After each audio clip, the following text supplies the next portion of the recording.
What's up, guys? So, fantastic week so far. Once again, I bring us our SCP Foundation video thing.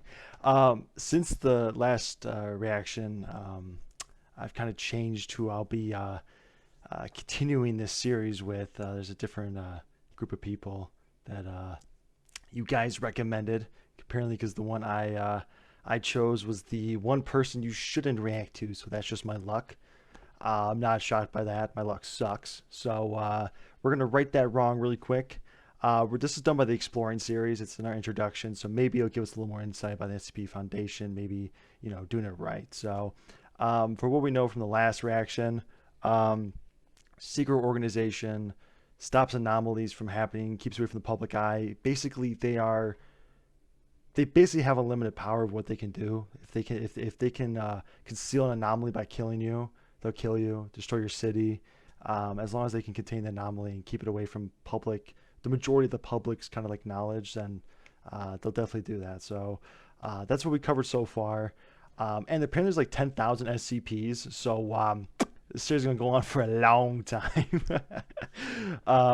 Like always, the original video will be in the description. Make sure you guys check it out. And if you guys enjoy my reactions, enjoy my content, please don't forget to like and subscribe.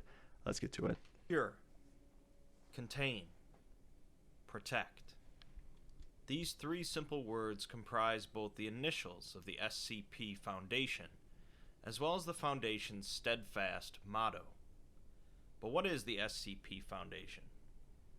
This video will continue under the assumption that this is the first time you have ever heard of SCP, and are about to enter a world of the strange, shadowy, and unusual. By the end of this video, you should have a decent grasp of the basic concepts that make up the Foundation. Sweet. To begin with, the SCP Foundation and universe are primarily associated with a single website, the SCP Wiki. Rather than having lore spread across movies, books, or video game. That's a lot of SCPs. The Devil's Deal, Hungry Train, Insult Box, The Baby. Literally, it's just The Baby. If it's some like Killer Death Baby, I'm not looking at that one. Holy guacamole, dude. That's a lot. The website is driven by community submissions. That's awesome. Practically anyone can write and add to the SCP universe, assuming their writing is up to snuff. And because of this, there is no official canon. Another way to look at this is that everything is canon, as any submission to the lore is equally valid, or invalid depending on your perspective. But there are a number of concepts that are generally accepted by the community, and that's mostly what this video will be based on. For a simple example, the SCP Foundation is most often presented as a shadowy organization that works outside of the public awareness in order to keep things secret and safe. However, if an author wishes to change this perspective and present the Foundation as a very open and public group, they can do so. Whether or not such a perspective will be accepted by part of the community is a different matter, but overall, canonicity is a fluid and often debated topic within the SCP community. So, as mentioned, the SCP Foundation is a well-funded and staffed organization that generally works outside of public awareness and operates with or without the approval or support of local governments. The Foundation often recruits the finest scientists, researchers, engineers, and... Wait a minute, I was just kind of like looking around this image. What the fuck is that thing? I was like kind of looking around like, oh, this looks really cool. Look at this picture of this dude here. What is that? What is that thing? What the fuck? Okay. military agents that they can find, It was weird as shit, employing man. them to perform stressful and generally dangerous tasks. My apologies. Let's continue. These tasks are of course related to the Foundation's motto that I mentioned at the start: secure, contain, and protect. Within the universe that the Foundation operates in, which is most often presented as our own universe, there are a massive number of strange, paranormal, and anomalous things. I don't know. I'm These looking at. things, which bend or break the natural order of things as most people know it, can vary wildly in concept, form, hostility, usefulness, and danger. Without getting into too many details at this What the? point, these anomalous entities can range from immortal killing machines to a six-sided die that occasionally lands on a 7. Wait, what? Some can be used. Wait, it's that much of an extreme? You go from an immortal killing machine to just a die that just doesn't make sense. That's crazy. To That's greatly hilarious. benefit the Foundation, such as pills that can cure any disease, while others continually threaten both the Foundation and all life on Earth, Oh shit. such as massive eldritch entities for which the Foundation has no idea how to contain. Each of these entities, or at least the ones known to the Oh, Foundation, SCP are given an 106? entry on the website. These entries, known as Special Containment Procedures, Ugh. or SCPs, generally follow a similar format and contain information written and cataloged by researchers working for the Foundation. Each SCP is given a number, and at the time of this video, there are nearly 4,000 SCPs logged in the Creepy, system. man. Next, each SCP is assigned an object class, which is a somewhat broad indicator of how easily an SCP is contained, or how reliably it can be contained. There are 4 main object classes used across the Foundation, although occasionally others will crop up. Safe class SCPs are those that are most easily contained, with little to no chance of a containment breach occurring. It's important to note that safe can apply to SCPs that are harmless or beneficial, but also to SCPs that are incredibly dangerous, but easy for the Foundation to contain and protect. A key that can open any lock it touches, and a cooperative individual that can manipulate reality are both safe SCPs. What? Bro can change reality? He's just like, yeah, he's safe. Okay. One step higher is the Euclid object class, Hello. signifying the broadest classification of SCPs, where containment is more complicated and or less reliable than safe SCPs. Many autonomous or living SCPs are classified as Euclid due to their inherent unpredictability. A red disk that can transport someone to an alternate dimension, a humanoid that kills all plant life around him, What? and an orb that continually expands the interior of any building it's placed in are all Euclid class SCPs. What the hell? Okay. It's crazy. Keter SCPs are those that are excessively difficult to contain for one reason or another, and often are incredibly dangerous to either the Foundation or others, although that is not always the case. An immortal reptile that hates all life, a highly infectious disease that takes over its host to spread itself, and a cake that infinitely duplicates itself are all I just love this extremes. We go from like a mortal lizard killing machine, a disease that spreads and can kill everyone, and then a cake. Keter class SCPs. That's hilarious. That is awesome. Finally, there is Thaumiel, highly classified SCPs that stand apart from the others, generally due to their use to the Foundation in locating or containing other SCPs. Among the basic object classes, Thaumiels are the rarest, reserved for the most guarded secrets of the Foundation, and are generally more difficult to define than the others.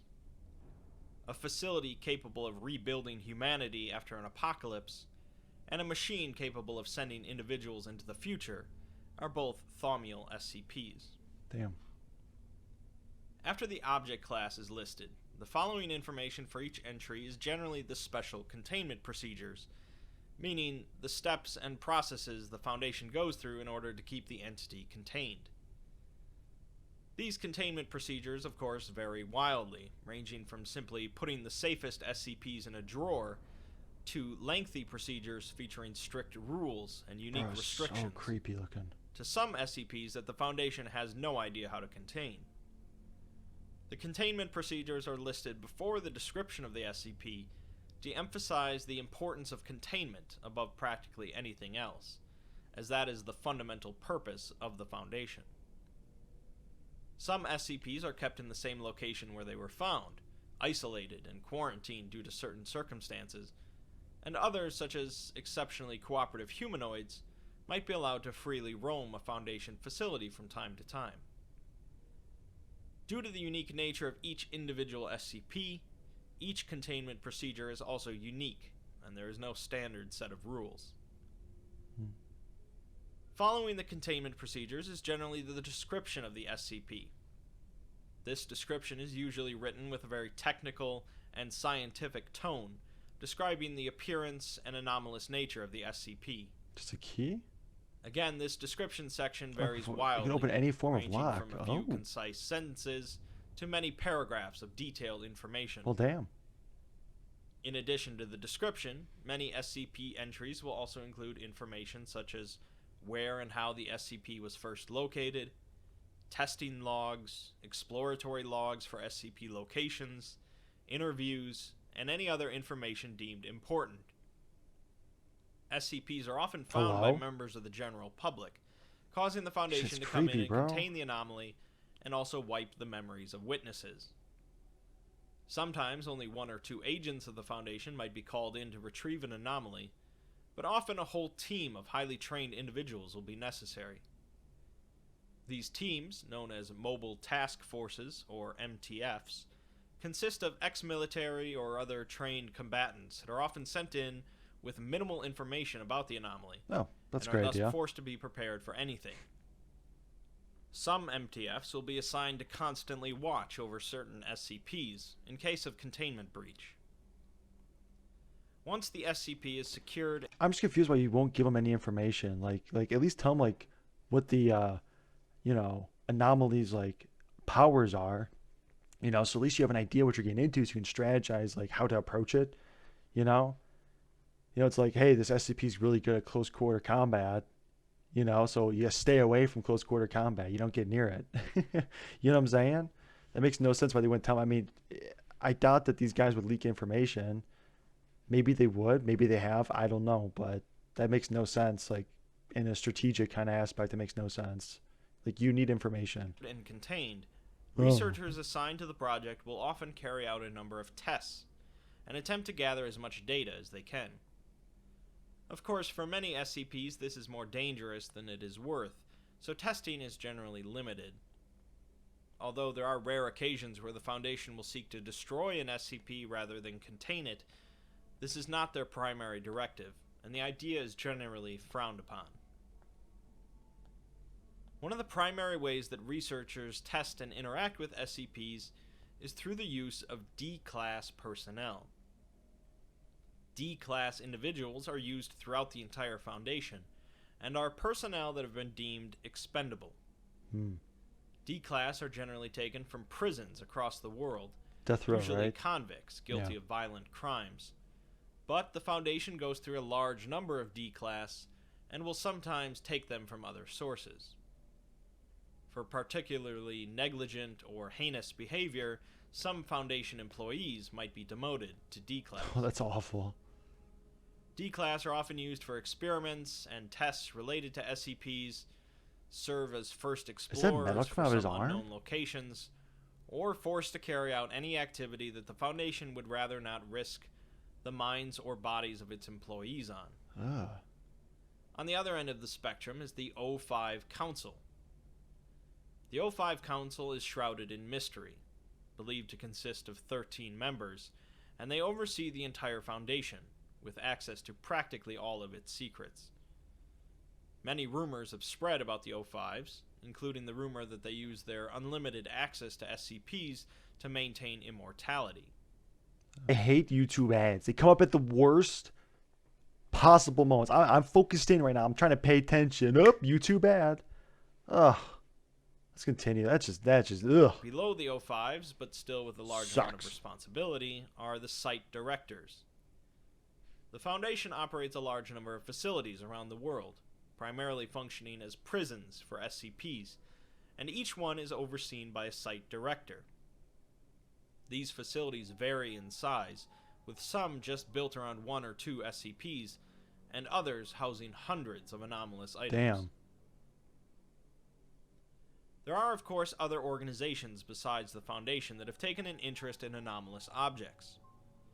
These groups of interest range from the mischievous to occasionally cooperative and the openly antagonistic. That's never a good sign. The Chaos Insurgency is a splinter group of the Foundation that attempt to obtain as many SCPs as possible. The Church of the Broken God is a religious organization seeking to resurrect a shattered deity. and the Global Occult Coalition is a counter-organization to the Foundation, dedicated to destroying SCPs and backed by the United Nations. Who? There are a number of other organizations out there, with some of them responsible for creating SCPs themselves. The Foundation has worked with some of them on occasion and continually battles many others, but each organization continues to operate, largely in secrecy. That's a basic summary of the SCP Foundation and There's the been some universe deep lore, it exists man. in. At this point, if you had never heard of SCP before this, you should be fully prepared to access the website and begin discovering all the different SCPs known to the Foundation. While there are many arguments about the best place to start reading, each SCP entry is generally meant to stand on its own. In addition to each of the SCP's entries, there are also a great number of tales on the site, which feature much less technical writing and provide unique perspectives on different SCPs or aspects of the SCP universe. The SCP Foundation and the thousands of entries appeal to many people for many different reasons, but primarily the SCP universe is strange, unusual, and unique. I got that much so far. Well, that was definitely a little more informative than the last one. I know I didn't talk that much. Apologies for that. I just kind of just taking the information because it's kind of an important video. Like, if you don't understand the levels of what the SCPs are, like they say if you could, or if I said that right, then you really won't know like the severity of the SCP until they start like murdering everyone. Then you'll probably get an idea. But yeah, that was good. I definitely see why you guys recommended this channel for the other one. He definitely dove more into the actual lore of it. Really kind of focused on more important finer details. I'm definitely excited to get my hands dirty and learn more about these SCPs because from the little snippets we saw so far, I'm definitely going to have my work cut out for me. It's going to be a lot to take in, a lot to learn. So I hope you guys enjoyed the video as much as I did. Again, the original video will be in the description. If you guys enjoyed the reaction, if you guys enjoyed my content, please don't forget to like and subscribe for any future uploads. I'll see you guys in the next one. Take it easy.